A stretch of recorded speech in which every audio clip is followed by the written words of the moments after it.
everyone, it's Raina. So this video is for those people who are trying to cope with a Virgo sun, possibly Virgo moon, I guess, now that I think about it. Maybe Virgo rising, but I don't want to get too much into that. In terms of narcissism and them displaying these kinds of traits. Now, I'm not a mental health professional. I've had people say, oh, that isn't the clinical definition of a narcissist. And I'm not interested in labels. Labels are relatively useful. What is important is talking about problematic, destructive personalities. Okay, so whatever you want to call it, these are people who you may be in contact with because they are a spouse, they are a parent, they are a sibling or a best friend. And you are starting to realize that your interactions with them are not that pleasant and that they are actually negatively impacting you. And you would be surprised how long it takes to get it through our thick skulls that this is actually happening. As I was just saying this, I was saying, well, duh, can't you tell? But I was thinking of my own life, and it really sometimes is, it could be being in denial, but I think it's more like being educated about narcissism and realizing that other people have gone through this and other, like I said, it doesn't have to be clinical narcissism. It can be any kind of, narcissism on the spectrum, or borderline personality disorder, or just plain assholery, whatever you want to call it, that makes a person hard to take, but maybe they're in your life, for a long time. Like even with friendships, sometimes people forge friendships in grade school, and they may live in the same area for their whole lives. I've lived in the same area for my whole life, and I know other people that went away and they came back to raise their children here. So it's possible to actually have that scenario.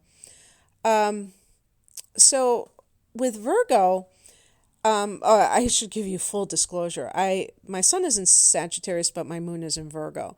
And when I included moon in Virgo for the narcs, I was like getting a little nervous because I was thinking, oh gosh, heaven forbid if I'm like that. And I don't think that I am, because I know some of these Virgo traits. Actually, I was going to say, and I often do say that, I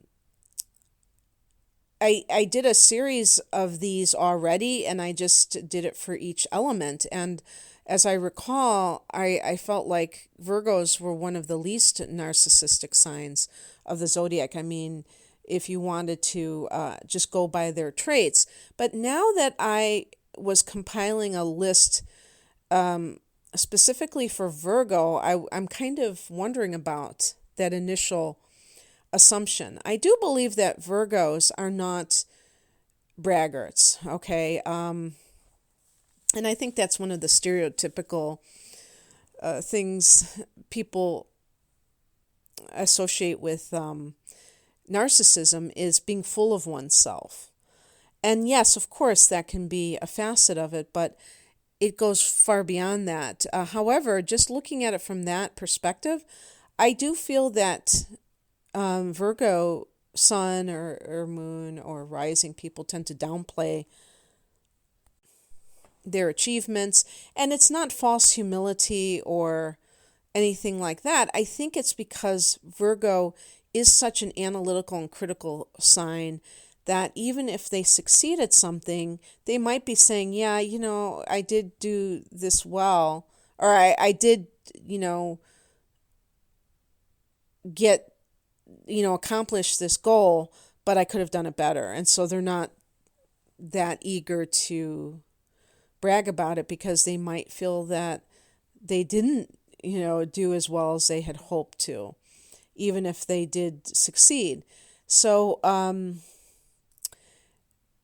there might be those self-critical tendencies that they're seeping through. And one thing to remember with narcissism, and I would say some of those other disorders, but specific to narcissism, is a sense of um, self-loathing in some cases when it's very extreme. And at the basic level, lack of self-acceptance, um, deep shame, deep, insecurities. And definitely I think Virgos tend to be insecure. I want to make it very clear though. This is about people who are problematic personalities. This should never be generalized to all Virgos. These are someone kind of like the shadow aspects of Virgo. Not all Virgos are imbalanced like this. So I don't know why people keep reacting negatively to things that relate to this. I don't think they're listening properly, because this is about people who have problems. And every sign, that's the other weird thing I get, where people say, I think you have something against, such and such sign. And it's so strange, because unless you listen to all of my videos, you can't really make that claim. And if you did listen to them, you would see that I do that. Maybe it is the Virgo in me that looks at the failings or what needs to improve in a particular sign, rather than just talk about all the positive traits. One of the reasons I do this is because I really believe in the idea of self-improvement as a reason to use astrology, not just fortune telling, and so that puts more of the onus on the individual to accomplish their goals on their own. But knowing that the universe is supporting them, that's the whole point of the astrological transits. And so some people just think that you're talking just about their sign. I guess there's a little bit of perhaps defensiveness that comes about when somebody is being exposed. So let's talk about some of these traits. One thing that I put down is perfectionism. How does that impact other people, though? If a person is a perfectionist, it can really impact a person. Being overly critical comes into play. I also put that down, so I'm going to just kind of talk about these together.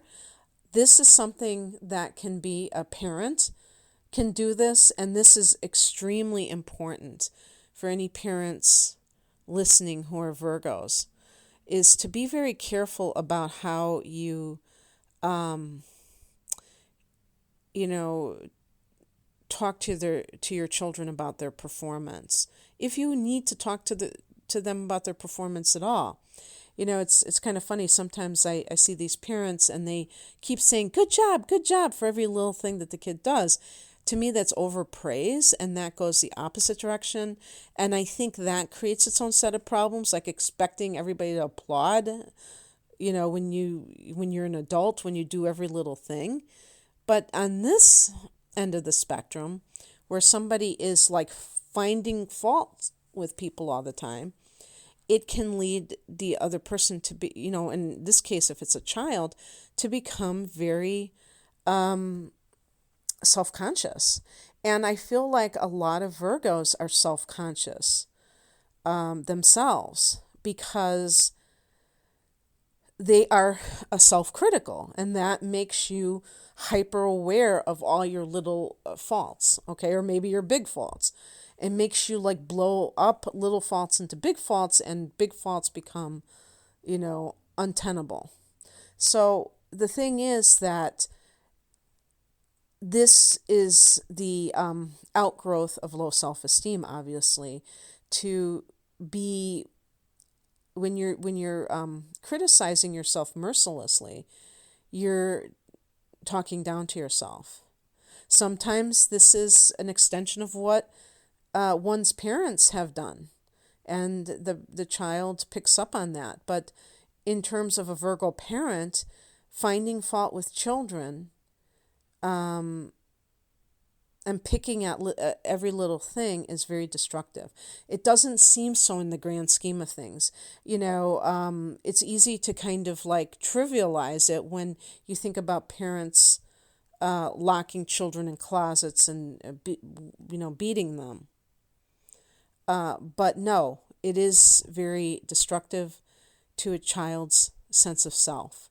And why are people overcritical? I mean, you could say because they're Virgos. No, but I mean beyond that. It's because in many cases, somebody else's imperfection triggers their own sense of imperfections, and that makes them feel bad. And it's funny because when I think about myself, I have, corrected people's grammar online a lot. And I feel like I'm trying to be helpful. I'm trying to show them. But I can see that might be not good for them. And so I shouldn't do that. It's like I feel like if I don't do it, then they may just continue on this path. But by the same token, that's not the end of the world.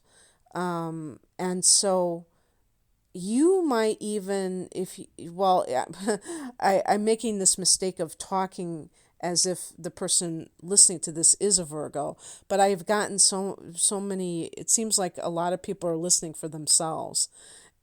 So that's why I think I've lapsed into this. But, if you happen to be a Virgo and this is, true for you, you have to ask yourself what is motivating you to criticize somebody and if it really is important.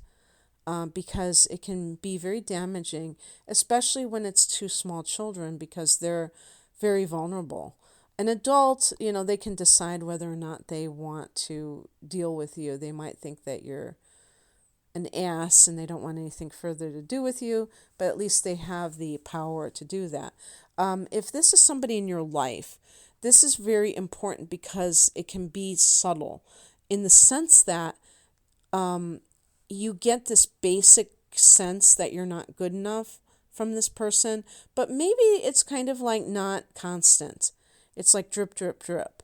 And they might make an offhanded remark that they're not directly confronting you. Maybe it's a veiled criticism. But the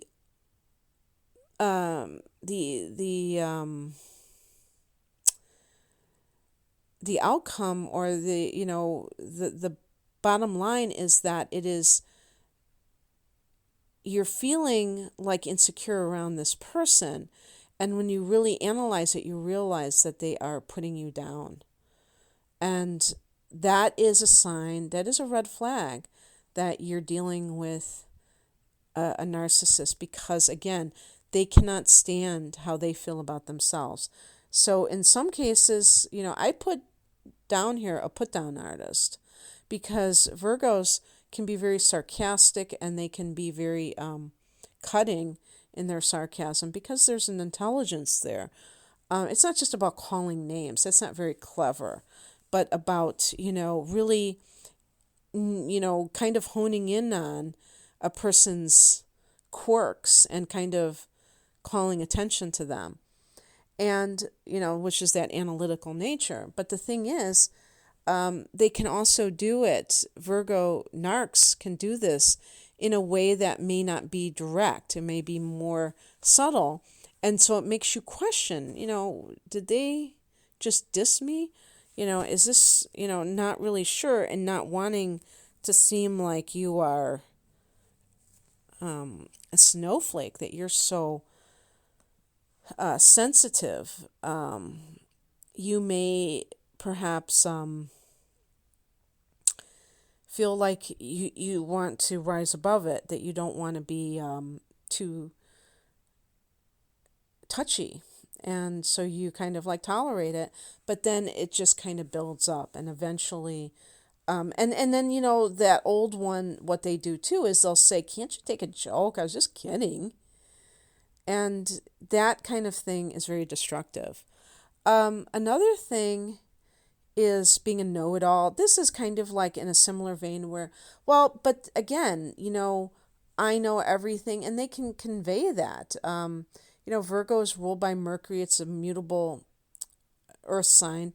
These people may have a lot of knowledge, especially practical knowledge. And so if they are in a position where, especially like a parent to a child, the child may believe them because they have this, so they believe everything. First of all,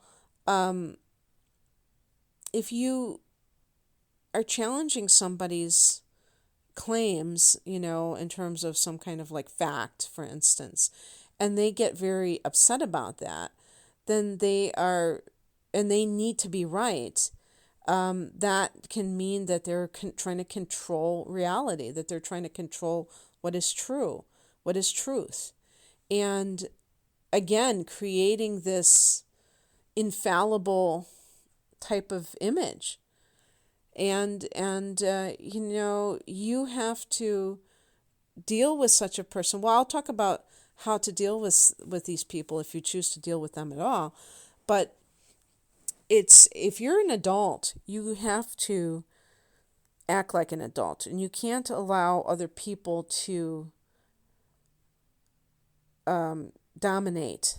And therefore, sometimes people have the credentials to kind of get away with things. They have that PhD or master's degree, and they can kind of flaunt that as the reason to believe everything they say or to listen to them. And another thing I didn't mention with narcissists is that it's also about power. And how do you get power? How do you, because they don't feel powerful. You cannot become powerful by trying to disempower somebody else. It's like, just like you cannot be happy by trying to make somebody else miserable. Those two things cannot coexist. And yet people try all the time. They give it the old college try, don't they? They try to create unhappiness in other people's lives because it's the energy vampire syndrome, And, that saying, misery loves company, that's kind of like in a similar vein, I'm unhappy, so I want you to be unhappy. But the power issue is also a big thing. And, having that control, because these people are coming from backgrounds of either abuse, from, usually parental abuse, or trauma, which abuse is a form of trauma, but, other things that happen, death of a parent, a very, scary incident, accident, what have you. And so that tends to breed control freaks, because life feels very scary. If you are part of a natural disaster, if you're a survivor of a natural disaster, and let's say you're also very young, what kind of takeaway is that? Disaster can strike at any minute and there's nothing I can do about it. Wow, that's pretty heavy. So what is the psyche's coping mechanism? To try to control everything and everyone around them. Same with an abusive parent. A child is a captive victim to somebody like that. They don't have the ability to say, you know what, screw you, I don't like the way you're treating me, I'm going to get my own apartment. So, these kinds of scenarios breed control freaks and people who, they say that a narcissist will try to, they create the scapegoat child to try to break down their will so that child is always dependent on them. They build one child up as a hero and one has to be the fall guy. So with that scapegoat child, the Virgo narc will, dump all of their criticism. They can't do anything right. And then the golden child can do no wrong, you see. And that's what's so crazy making, because if you're in that family dynamic, you can see how the narc parent can heap praise on, the golden child or other people out in the world. But to you, they are treating you like dirt. And verbal abuse is highly damaging. Don't get it twisted. It's not just because it's not life and death in terms of like physical abuse doesn't mean that it's anything to sneeze at. It can be very traumatic and destructive to one's self-esteem. Also being standoffish, I put down here. And this is simply maybe not showing warmth. Again, this is a human need, so parent to child, not being touchy-feely. Or, not every parent is touchy-feely, but they may be warm in their, I love you, or, I'm really proud of you. Again, if most of what you're hearing are negative things about you, how are you supposed to feel good about yourself growing up? It's just like this constant drumbeat of not being good enough. But that standoffishness, that sense of like coldness, aloofness, whatever you want to call it, that the Virgo personality can have that detrimental effect too of not feeling lovable. If this is your spouse, kind of being, a very not wanting to be touched, not wanting to be, Virgo in the tarot is connected to the Hermit, so which is kind of interesting because I don't necessarily think of Virgos as hermits per se, but just that lack of comparing it to a sign like Leo, the sign right next to it, which is very warm, affectionate type of a person. And that can convey,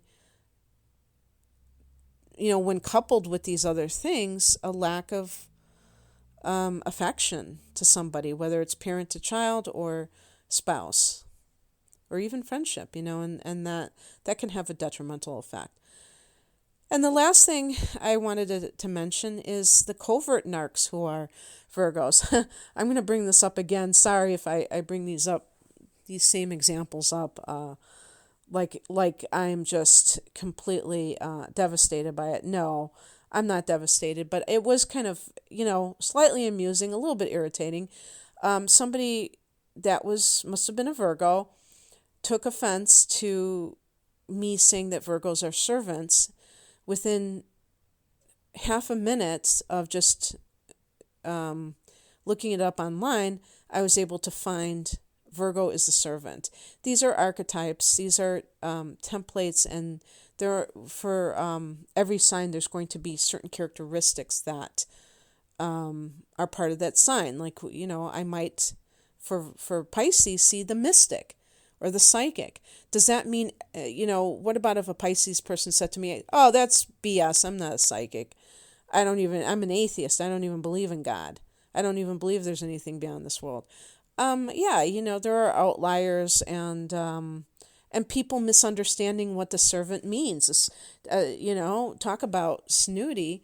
The servant, means, because Virgo is the 6th house of service, that the person wants to be of help, wants to assist. That's all it means. Having the humility to serve others. So when this is, and I should say too that Virgo rules the 6th house, which is work, which is service, health, and, other things, pets and daily routine and stuff like that. But the point is that it opposes the 12th house, which is the house of,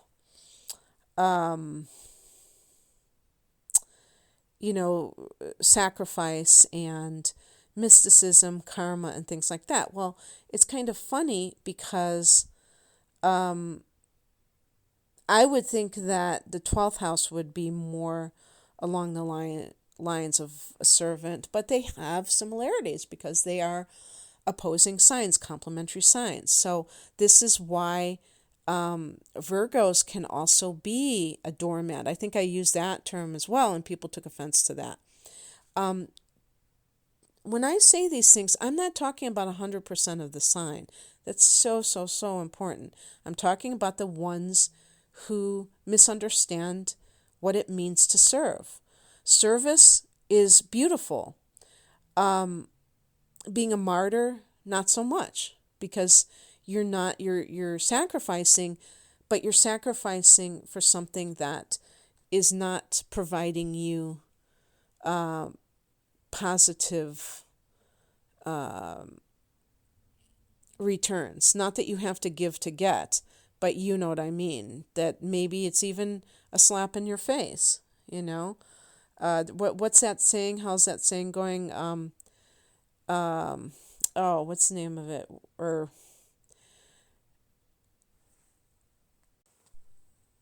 all good deeds go unpunished. Well, that is pretty cynical, of course, but sometimes, it gets to be a saying because it actually is true, that it actually happens. You do something good for somebody and it ends up coming back to bite you in the butt for whatever reason. That doesn't mean that you shouldn't do good things for people. What it means is that you have to question, what is it that I'm doing? Now, here I am again talking about whether it's you.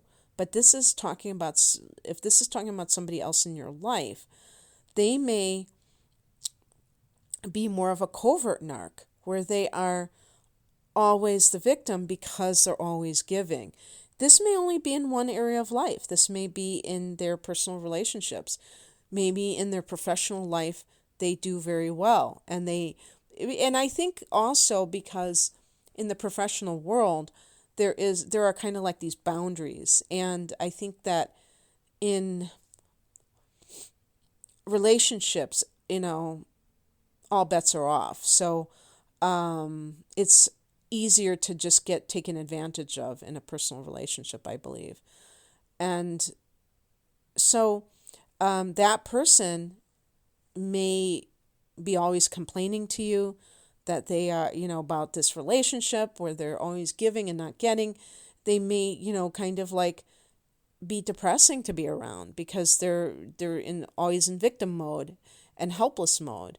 And you may try to tell them, do this or do that, and they get offended. I talked about this before, and I was talking about Pisces, but this is going to be true for all covert narcs, is that no matter what sign they are, is they really don't want to solve their problem, because if they did, they wouldn't be so upset if you tried to offer advice. They would be more receptive to it. But they really are using that as a way, as an attention getter. And so it's, negative attention is better than no attention. And they don't know how to meet their own needs. So with covert narcs, it's easier to feel sorry for them and to want to help them and to get sucked into that energy vampire situation, because they will suck at your energy. And a good sign that somebody is an energy vampire to you is when you leave their presence. How do you feel? Do you feel depleted? Do you feel like stressed, bad about yourself? If they're actually criticizing you, these are all signs of an energy vampire. And, it's tricky because you may have that as a parent and you don't know you don't want to totally eliminate them from your life. Well, if this is a covert narc and they're not like leaning on you all the time, maybe you can have limited contact with such a person. But the problem is that sometimes the covert narcs really do call people all the time and they cannot, they're very dependent personalities. They have a hard time, you know, I was going to say standing on their own 2 feet, but it doesn't mean necessarily financially.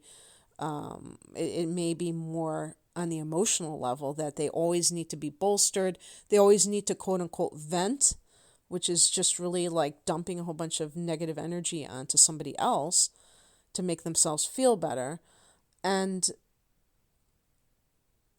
a lot of people who are victims of narcissists are empaths, because we tend to be very caring and we want to help. We want, a Virgo, somebody with a prominent Virgo wants to help others, but we have to be able to see when somebody doesn't want help. And I've,